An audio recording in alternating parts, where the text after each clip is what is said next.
అందరికీ నమస్కారం అండి. నా పేరు చంద్రశేఖర్. ఈరోజు మనం చూడబోయే వీడియో చూసారంటే హ్యూమిక్ యాసిడ్స్ అనమాట. మన రైతులు ఎక్కువ హ్యూమిక్ యాసిడ్ వాడుతూ ఉంటారు ఎండాకాలం. దాని గురించి చెప్తామని ఈ వీడియో చేస్తున్నానండి. హ్యూమిక్ యాసిడ్స్ గురించి చూసే ముందు మనం హ్యూమస్ అంటే ఏంటి అని చూద్దాం. ఫస్ట్ మన భూమిలో టాప్ సాయిల్ తీసుకున్నామంటే మనకి 45% వచ్చి చూసారంటే మినరల్స్ ఉంటుంది, ఒక 25% ఎయిర్ ఉంటుంది, 25% వాటర్ ఉంటుంది, ఒక 2% చనిపోయిన జీవులు ఉంటాయి, 2% హ్యూమస్ ఉంటుంది, 1% ప్రాణం ఉండే జీవులు ఉంటాయి, అంటే బ్యాక్టీరియా, ఫంగై, ఇన్సెక్ట్స్ ఇవన్నీ ఉంటాయి. ఇప్పుడు హ్యూమస్ అనేది ఎలా తయారవుతుందో చెప్తాను. కొన్ని ఏళ్ళ ముందు కానీ, 100 సంవత్సరాల ముందు కానీ, 1000 సంవత్సరాల ముందు కానీ మన భూమిలో ఉండే ప్లాంట్స్ కానీ యానిమల్స్ కానీ డీకంపోజ్ అయ్యి బ్యాక్టీరియా ద్వారా అలానే ఇన్సెక్ట్స్ ద్వారా డీగ్రేడ్ అవుతుంది అనమాట. అలానే మన భూమిలో కింద రాళ్ళు కూడా డీగ్రేడ్ అవుతుంది. దేని ద్వారా అంటే రాక్ ఈటింగ్ బ్యాక్టీరియా అంటాము. ఆ బ్యాక్టీరియా వచ్చి ఏం చేస్తుందంటే డీగ్రేడ్ చేస్తుంది రాక్స్ని. ఇలా అన్నీ కలిసి ఒక కాంపౌండ్ మాలిక్యూల్గా ఫామ్ అవుతుంది. దాన్నే మనము హ్యూమస్ అని అంటాం.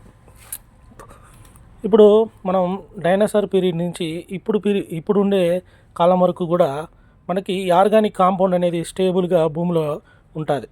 దీన్ని మనం 3 రకాలుగా చెప్పొచ్చు: హ్యూమిక్ యాసిడ్స్, ఫల్విక్ యాసిడ్ అని చెప్పొచ్చు. ఇప్పుడు ప్లాంట్స్కి ఈ హ్యూమిక్ యాసిడ్స్కి ఉన్న రిలేషన్షిప్ గురించి చెప్తాను. ఫస్ట్ ఈ హ్యూమిక్ యాసిడ్ వచ్చి ఒక గుడ్ సోర్స్ ఆఫ్ కార్బన్ అనమాట. అందువల్ల సూక్ష్మజీవులు ఆ కార్బన్ని ఒక ఫుడ్ సోర్స్గా తీసుకొని ఇన్సెక్ట్స్ని డెవలప్ చేస్తుంది. అంటే ఇన్సెక్ట్స్ డెవలప్ అవ్వడం వల్ల పక్షులు అనేది ఎక్కువ మన భూమిలో వస్తాయి. అప్పుడు ఒక ఈకాలజీ మెయింటైన్ చేస్తామన్నమాట. ఇప్పుడు ద వర్డ్ చిలేట్ అంటే కీలే అంటాము గ్రీక్ వర్డ్లో. కీలే అంటే ఏం లేదు, లాబ్స్టార్ క్లా.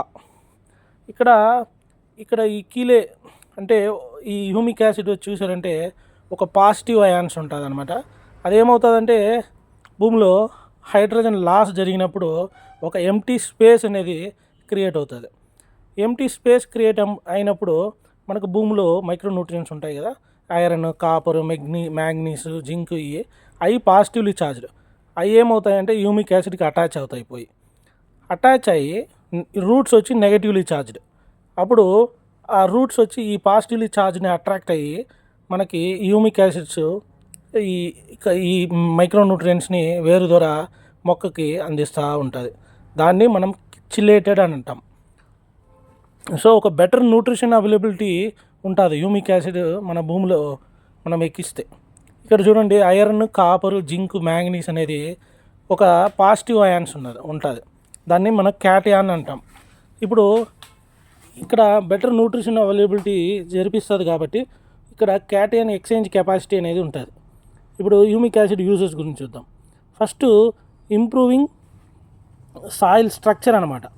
హ్యూమిక్ యాసిడ్ సాయిల్ స్ట్రక్చర్ని ఇంప్రూవ్ చేస్తుంది. ఎక్కువ గడుసు పారిపోయి ఉంటుంది కదా, అప్పుడు హ్యూమిక్ యాసిడ్ వదిలినప్పుడు మనకి సాయిల్ స్ట్రక్చర్ అనేది మారి వేర్ అనేది బాగా కిందకు పోయి మనకి న్యూట్రిషన్స్ని మనకి అందిస్తూ ఉంటుంది. అలానే వాటర్ హోల్డింగ్ కెపాసిటీ అంటే మనము ఎండాకాలం నీళ్ళు వదిలినప్పుడు ఎమ్మటే కిందకు పోకుండా కొంచెం వేరు దగ్గర నీళ్ళు అనేది హోల్డ్ చేసి పెడుతుంది. అలానే pH కూడా ఒక న్యూట్రల్గా మనకి బ్యాలెన్స్డ్గా మనకి మెయింటైన్ చేస్తుంది. న్యూట్రిషన్ అవైలబిలిటీ మనం ముందే చూసినాము, ఇంక్రీజింగ్ న్యూట్రిషన్ అవైలబిలిటీ. అలానే మన భూమిలో హెవీ మెటల్స్ ఉంటాయి, అంటే నిక్కల్, లెడ్, ఆర్సెనిక్, సెలీనియం ఇలాంటి హెవీ మెటల్స్ ఉంటాయి. దాన్ని కూడా ఏం చేస్తుందంటే ఈ హ్యూమిక్ యాసిడ్స్ అనేది తగ్గిస్తుంది. నెక్స్ట్ చూసారంటే ప్లాంట్ గ్రోత్ అనమాట. ఇంక్రీజింగ్ ప్లాంట్ గ్రోత్ అంటే మనకి చెట్టుకి ఒత్తిడి ఎక్కువ అయినప్పుడు హ్యూమిక్ యాసిడ్ వదిలినామంటే మనకి ఆ ఒత్తిడిని తగ్గిస్తుంది. సో అది తగ్గడం ద్వారా మనకి న్యూట్రిషన్ బాగా మొక్కకు అంది, ప్లాంట్ గ్రోత్ ఉంటుంది. అలానే ప్లాంట్ హెల్త్ కూడా బాగుంటుంది, క్రాప్ క్వాలిటీ ఉంటుంది. అలానే సూక్ష్మజీవులు కూడా బాగా పెరిగేలా చేస్తుంది. మన భూమిలో ఎక్కువ సూక్ష్మజీవులు కూడా పెరుగుతాయి. అలానే సాయిల్ థెర్మల్ ప్రాపర్టీస్ కూడా ఇంప్రూవ్ అవుతుంది. అలానే ఎండకు కూడా రెసిస్టెన్స్గా ఉంటుంది.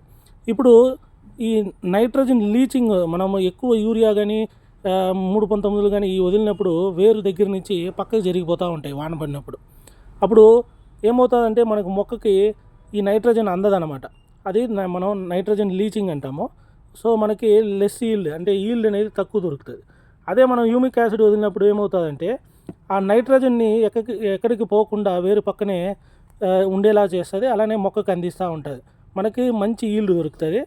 ఈ హ్యూమిక్ యాసిడ్ మాయిస్ట్ని కూడా మెయింటైన్ చేస్తుంది.